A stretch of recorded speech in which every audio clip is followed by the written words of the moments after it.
How good is he? 23 for Chris Paul. After a long and turbulent NBA season, the Los Angeles Lakers have gone and done it. They are the NBA champs, giving LeBron James his 4th ring and Anthony Davis his 1st. But as many will note, this season was atypical in all the ways that matter. So while the Lakers should absolutely celebrate their victory, they should now know better than most that this isn't over if they want to continue their winning ways and maybe make a dynasty for themselves. To do that, they need to focus on the offseason to get the best players possible to solidify their standing. Allow us to show you the top 10 NBA players Lakers may be considering signing during offseason. Be sure to like the video and subscribe to the channel. Number 10, Anthony Davis. He puts it in. Here's Davis, 4-3 in the win. Oh, it's good! Anthony Davis has won it for the Lakers! Yeah, you forgot about that, didn't you? The biggest reason by far that the Lakers won the title was because of Anthony Davis, who time and time again proved that he was clutch in the playoffs when he had a good team around him. He made key baskets that pushed the Lakers to victory multiple times, including the West Conference Finals and the NBA Finals. But they need to re-sign him in order to maintain one of the biggest parts of their roster. Reportedly, he will do just that. He's going to opt out of his current deal with them so he can get a max deal. It's hard to tell what the final numbers will be due to the fact that these deals are based on salary cap. But more than likely, he'll be getting about $30 million a year. More than enough to ensure he'll stay to play with LeBron and get more titles potentially. But obviously, having 2 big-name stars with 2 big-name contracts leaves some problems in getting other players. So they have to be careful who they go after next. Number 9, Goran Dragic. Dragic now, 5 to shoot. Lost it momentarily, pulls back, Dragic a 3-pointer, bang! If the Lakers do commit to using their MLE, that would make Dragic, who they just faced in the finals with the Miami Heat, a semi-realistic target. We say semi because odds are Dragic will re-sign with the Heat without much drama this offseason after the strong campaign the two sides just experienced together. Not to mention, he'd kind of look like a sellout for going to the Lakers after almost winning with the Heat, just saying. But if for whatever reason things don't work out between Miami and Dragic in free agent discussions, LA swooping in with an offer wouldn't be totally shocking. Will $9.3 million be enough to entice the Slovenian southpaw? Tough to say, but joining the Lakers would give Dragic the chance to compete for a title. And they were one of his preferred landing spots way back in 2015 when he first demanded a trade out of the Phoenix Suns. Regardless, Dragic is still probably a long shot for the Lakers this offseason, but it'll still be worth Los Angeles making an effort to sign him, as he'd be a perfect fit for what the team might need. Number 8, Jay Crowder. In. Williams on him.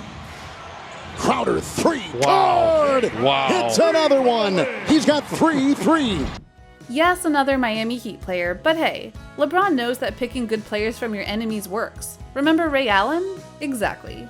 Crowder has enjoyed a resurgence of sorts on the Heat this season. He's bounced around the league over the past few years, but the 30-year-old forward is still a solid 3-and-D player in the league today. He made $7.8 million this season, which on one hand may seem small, but he wasn't the best Heat player or the most important.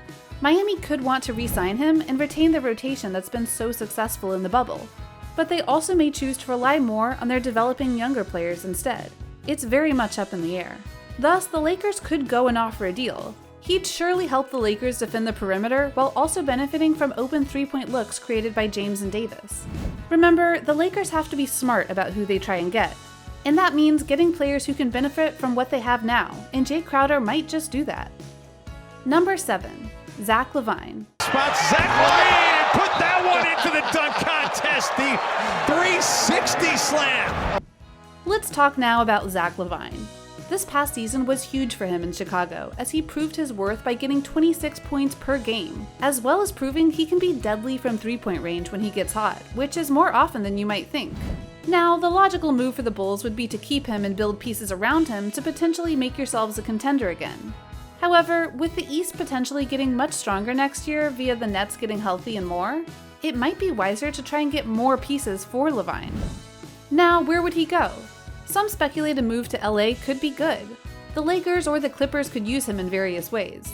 The Lakers could use him to shore up their roster and keep their depth while also taking pressure away from LeBron and Anthony Davis. And while his contract may be a bit large for them, they might be able to work out a deal with the Bulls to maximize what they get without costing them on the big end. We'll just have to wait and see. Number 6. DJ Augustin. Work on the glass. Augustin, strong drive right into the body of him. Augustin can do some scoring and playmaking off the dribble, perhaps taking over for Rondo in the backup lead guard role. He's not Rondo, especially come playoff time, but he's still a serviceable reserve ball handler. Plus, there are rumors that Rajon Rondo could leave the team, including the Los Angeles Clippers possibly going after him to help out on the point guard position. So for the Lakers, should that happen, or should he go to another team? That could be a big loss, and thus they might need to get someone like DJ Augustin to back them up. Number 5. Paul Millsap. Nuggets have it. Millsap's on the run. Into phase. We'll see if they count it. Paul Millsap has been a great player in the league, but he's never gotten a ring or even a chance at one, and that is honestly a tragedy. LA could be the perfect situation for an aging veteran like Millsap to win a title. He'd likely fill Morris's current position on the team, so Millsap could play a crucial bench role while not having to play major minutes. Plus, he's a veteran who could offer leadership, and he might be willing to take a smaller contract in order to try and get that elusive ring. So it'd be a win-win for all involved. Number 4. Jordan Clarkson. Clarkson the back in against the much bigger Hayes. Clarkson, nicely done. A reunion between Clarkson and LeBron would be interesting, especially since Clarkson has improved since his days with the Cleveland Cavaliers. Clarkson could give LA a stronger scoring punch off the bench. And that honestly might be what the Lakers need to focus on. Because if they can shore up their bench, they wouldn't need to focus so much on getting that big player that likely won't be coming their way this time around. Number 3. Serge Ibaka. Hollis Jefferson, Ibaka up there. Oh yeah! Oh, yeah. Surge is soaring. Serge Ibaka has never been the big A-list player in the NBA, but he has helped those who are, and has been on some big teams in the past. Now though, he's filling the role player need in Toronto, though that could change if he goes to the Lakers. LA is a good landing spot for Ibaka. He already has a championship, but he'd play a major role in helping the Lakers secure one as a backup power forward and center. He can stretch the floor while still allowing Davis to play his preferred position, and Ibaka's basketball IQ and extensive experience mesh well with James. Number 2. Tristan Thompson. It's in Cleveland. Alley-oop for Thompson. Whoa! With Thompson, there's the clutch connection as he's rep by the same agency as James. So perhaps taking a discount won't be totally out of the question if he wants to reunite with his former Cleveland teammate. Plus, with the Cavs already having so much money committed to big men, Kevin Love, Andre Drummond, and Larry Nance Jr., there's a chance Thompson could walk this offseason.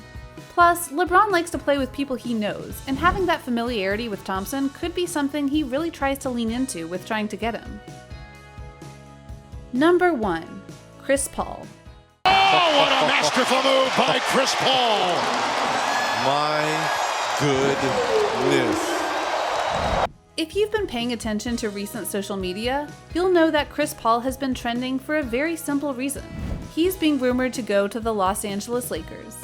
If you know your history, you'll know that this has been tried before when Paul was trying to go to the Lakers when Kobe was with them. But David Stern blocked that and the Clippers got him. But now, the Lakers are going to apparently try again because LeBron wants him there.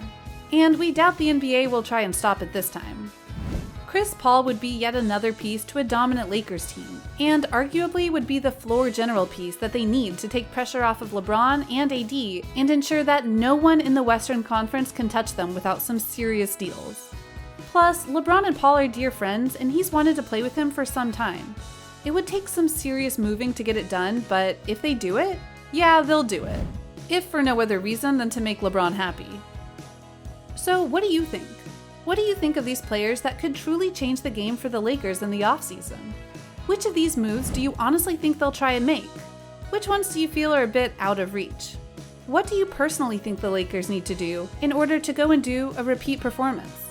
Let us know in the comments below, be sure to subscribe, and we'll see you next time on the channel.